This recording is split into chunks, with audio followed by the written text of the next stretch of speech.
后来乡亲啊，恐惊阁有风台咯。目前为2个高南片东南边的低压继续往北边底行，真靠近台湾，无排除明仔载都有机会增强为今年第8号风台把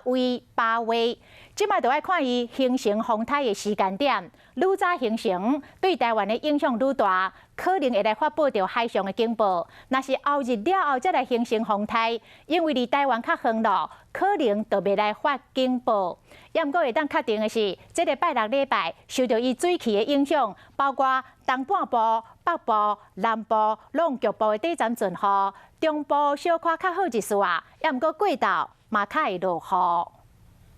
日时的台北天气真好，日头真美，真侪民众来到公园散步。但是今日过道可能就会变天，因为即卖伫咧菲律宾东边海面的热带扰动，有机会变作是今年第8号风台把位。热带的一个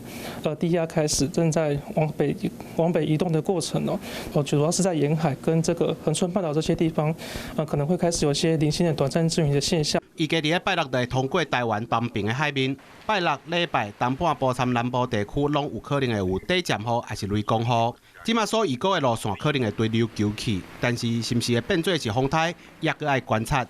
另外，因为西南风的影响，后礼拜天气恐惊拢袂稳定。那下礼拜开始，我们台湾附近的一个风场主要是转为是一个西南风的环境，